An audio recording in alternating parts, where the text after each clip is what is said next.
तो एस्टरीकरण या एस्टरीफिकेशन किसे कहते हैं? तो जब भी कार्बोक्सिलिक एसिड RCOH और अल्कोहल या फिनॉल, कार्बोक्सिलिक एसिड, अल्कोहल या फिनॉल, कार्बोक्सिलिक एसिड हो और अल्कोहल हो या अल्कोहल की जगह फिनॉल हो, ये एसिडिक माध्यम में रिएक्ट करते हैं तो इसका OH और इसका H निकलता है और हमें RCOOR मिलता है। ये RCOR कहलाता है एस्टर। इसकी फ्रूटी स्मेल होती है। तो यदि हमें कार्बोक्सिलिक एसिड को पहचानना हो कि ये कार्बोक्सिलिक एसिड है कि नहीं, तो उसमें अल्कोहल और कंसंट्रेटेड H2SO4H+ के लिए मिलाते हैं। इन दोनों की प्रेजेंस में दोनों को H2SO4 की प्रेजेंस में दोनों को गर्म करते हैं और यदि परख नली से जो आपकी टेस्ट ट्यूब है उससे फ्रूटी स्मेल आती है तो दिया गया सब्सटेंस कार्बोक्सिलिक एसिड होता है। इसी तरह अल्कोहल को जांचना हो तो अल्कोहल में हम एसिड मिलाते हैं और एसिड मिलाकर उस पर कंसंट्रेटेड H2SO4 मिलाते हैं, फ्रूटी स्मेल आई तो लिया गया सब्सटेंस अल्कोहल है। तो कार्बोक्सिलिक एसिड अल्कोहल से रिएक्ट करके इन presence of concentrated H2SO4 Frooti smell वाला सब्सटेंस एस्टर बनाते हैं। ये प्रोसेस एस्टरीफिकेशन कहलाती है। इसके अलावा जो हम अल्कोहल है, ये अल्कोहल एसिटिक एनहाइड्राइड से भी रिएक्ट करते हैं और फ्रूटी स्मेल वाला सब्सटेंस बनाते हैं। ये अल्कोहल एसिड हैलाइड से भी रिएक्ट करते हैं और जो आपका फ्रूटी स्मेल वाला सब्सटेंस एस्टर बनाते हैं। तो अल्कोहल 3 चीजों से रिएक्ट हो सकते हैं। किस किस से? पहला कार्बोक्सिलिक एसिड से, दूसरा एसिड एनहाइड्राइड से RCOO और तीसरा एसिड हैलाइड से। जब इन दोनों की रिएक्शन होती है अल्कोहल से तो हम प्रेजेंस में रखते हैं एसिडिक मीडियम कंसंट्रेटेड H2SO4। लेकिन जब RCOCl की रिएक्शन करवाते हैं, यही रिएक्शन में यदि हमने यहाँ RCOCl लिया होता तो ये H देता, ये Cl देता, HCl बाहर निकलता, RCOR। देखिए यदि ये रिएक्शन में करवाती RCOCl के साथ और ROH लेती तो यहाँ से H और यहाँ से Cl निकलता और हमें RCOOR प्लस HCl बनता।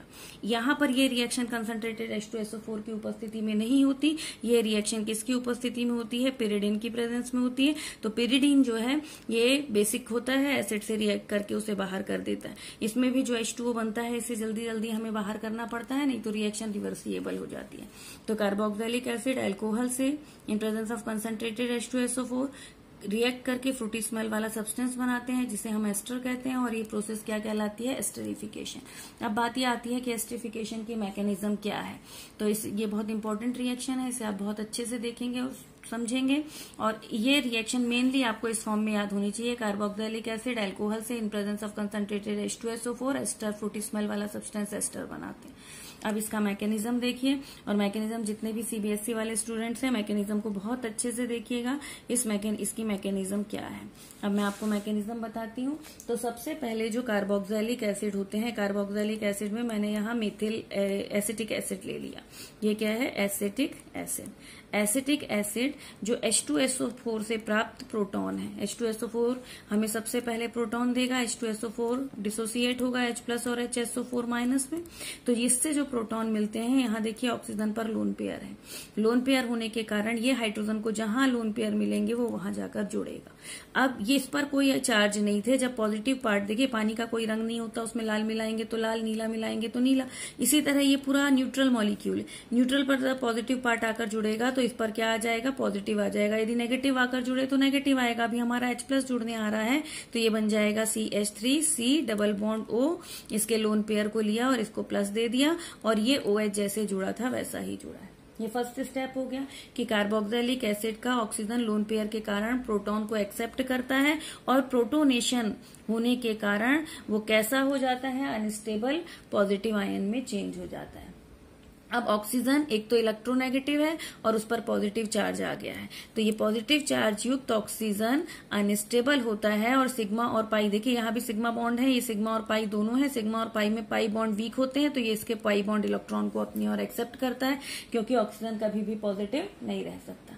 अब जैसे ही ये इसके पाई इलेक्ट्रॉन को खींचता है, कार्बन की वैलेंसी कितनी हो जाती है? 3, जिससे कार्बन कैसा हो जाता है? अनस्टेबल। और हम जानते हैं कार्बन को हर हाल में 4 वैलेंसी चाहिए ही चाहिए। तो ये इस समय मेथिल अल्कोहल या एथिल अल्कोहल जो भी आपका अल्कोहल था उस अल्कोहल के ऑक्सीजन से हेल्प लेता है और ये जो लोन पेयर है इसको एक्सेप्ट करके अपनी वैलेंसी को 4 करता है। इस तरह ये किस में बदल जाएगा? CH3C OH इस डबल को सिंगल में बदल चुका है क्योंकि ये पाई इलेक्ट्रॉन ले चुका है, ये OH उसमें पहले से जुड़ा है और ये ग्रुप आकर कार्बन से जुड़ गया। तो कौन जुड़ा है? OCH3 और इसमें भी H जुड़ा है। ये पूरा ग्रुप हमने यहाँ पर जोड़ा।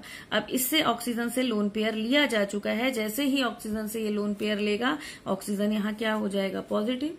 देखिए फिर वही हो गया, ऑक्सीजन एक तो इलेक्ट्रोनेगेटिव और चार्ज उस पर पॉजिटिव आ जाए तो वो स्टेबल नहीं होता, वो इस हाइड्रोजन के इस शेयरिंग पेयर को अपनी ओर खींचता है।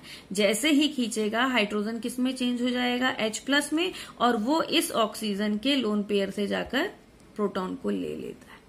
तो आपका इसका केवल आपको प्लस हटाना है और प्लस करते हुए इस पर हाइड्रोजन को जोड़ देना है। तो आपका यहाँ क्या बन जाएगा? CH3 COH O CH3 ये H+ के रूप में इस पर जाएगा और H2O+ में बदल देगा। चार्ज नहीं थे, पॉजिटिव वाला आ रहा है तो पॉजिटिव हो जाएगा। अब देखिए ये ऐसी स्पीशीज हो जाएगी जो स्टेबल नहीं है, H2O पर प्लस, तो ये इस पूरे लोन पेयर को लेकर ऑक्सीजन इस लोन पेयर को लेगा और किसके रूप में बाहर हो जाएगा? H2O के रूप में बाहर हो जाएगा। इसको कहते हैं हाइड्रोजन ट्रांसफर। हाइड्रोजन ट्रांसफर हुआ। यहाँ क्या हो रहा है? तो यहाँ एडिशन ऑफ एल्कोहल, तो एडिशन ऑफ एल्कोहल हुआ, यहाँ एडिशन ऑफ एल्कोहल, और ये स्टेप क्या था? प्रोटोनेशन। अब H2O का रिमूवल होगा, यहाँ H2O बाहर निकलेगा। जैसे ही ये इसको लेकर बाहर निकलेगा, कार्बन की वैलेंसी फिर कितनी हो जाएगी? 3, और ये इस ऑक्सीजन से फिर हेल्प लेकर इसके सिंगल को किस में बदलेगा? डबल में, क्योंकि कार्बन कभी भी 3 वैलेंसी नहीं रह सकता, इसलिए हमारा हो जाएगा CH3 C double bond O, इसके पास 2 लोन पेयर थे, एक रह जाएंगे, H इससे जुड़ा ही है, OCH3। H2O इसमें से रिमूव हो चुका है। अब देखिए ऑक्सीजन से लोन पेयर इसने लिया है तो ये कैसा हो जाएगा? Positively charge. Positively charge oxygen unstable होता है, ये हाइड्रोजन के इस शेयरिंग पेयर को फिर से अपनी ओर खींचेगा और प्रोटॉन को क्या कर देगा? बाहर कर देगा। जैसे ही इससे प्रोटॉन H+ के रूप में रिमूव होगा, आपको जो चाहिए था CH3 C double bond O OCH3 मतलब ester methyl ethanoate methyl acetate आपको प्राप्त हो जाएगा। तो ये थी इसकी मैकेनिज्म सुनिए। सबसे पहले एक बार फिर से रिपीट कर देती हूँ। H2SO4 H+ HSO4 में बढ़ता है, H+ एल्कोहल को जाकर प्रोटोनेटेड करता है और ऑक्सीजन को पॉजिटिव करता है। ऑक्सीजन पॉजिटिव नहीं हो सकता, पाई इलेक्ट्रॉन को एक्सेप्ट करता है। पाई इलेक्ट्रॉन के जाते ही कार्बन की वैलेंसी 3 होती है, इसलिए वो ऑक्सीजन के लोन पेयर के साथ बॉन्ड करता है और उस पूरे मॉलिक्यूल को 2 OH के साथ ये पूरा मेथिल एल्कोहल यहाँ आकर जुड़ जाता है। जैसे ही ये जुड़ता है तो जो आपका ये जुड़ा ऑक्सीजन से लोन पेयर लिए गए, इसलिए जुड़ने वाले ऑक्सीजन पर पॉजिटिव आता है। अब ये पॉजिटिव जो इससे H जुड़ा है उससे इलेक्ट्रॉन को लेता है, H को पॉजिटिव में चेंज करता है, H पॉजिटिव होने के कारण इस लोन पेयर से जाकर जुड़ता है, हाइड्रोजन का ट्रांसफर होता है और H2O के रूप में ये चेंज होकर पॉजिटिव हो जाता है। अब ये H2O का रिमूवल होता है क्योंकि अनस्टेबल स्पीशीज है। जैसे ही ये रिमूवल होगा, कार्बन की वैलेंसी कितनी हो जाएगी? 3। कार्बन 3 वैलेंसी नहीं रख सकता, इसलिए ऑक्सीजन से लोन पेयर लेकर अपने सिंगल बॉन्ड को किसमें बदलता है? डबल में। जैसे ही लोन पेयर लिया जाता है, ऑक्सीजन कैसा फील करता है? पॉजिटिव। अब ये पॉजिटिव नहीं रह सकता, इसलिए इस हाइड्रोजन के शेयरिंग पेयर को अपनी ओर खींचता है और हाइड्रोजन को प्रोटॉन के रूप में डीप्रोटोनेशन के रूप में अलग कर देता। तो यहाँ प्रोटोनेशन से शुरू हुई थी मैकेनिज्म आपकी। पहले प्रोटोनेशन के बाद addition of alcohol, addition of alcohol के बाद hydrogen transfer, removal of water के बाद डीप्रोटोनेशन, है ना। डीप्रोटोनेशन के साथ आपकी रिएक्शन कंप्लीट होती है। ये इसके मैकेनिज्म है। CBSE के जितने भी स्टूडेंट्स हैं मैकेनिज्म को बहुत अच्छे से सीखेंगे और सबके लिए ये टॉपिक इम्पोर्टेंट है। आई होप सबको समझ में आया होगा। यदि समझ में आया हो तो लाइक और शेयर कीजिए और मेरे चैनल को सब्सक्राइब कीजिए।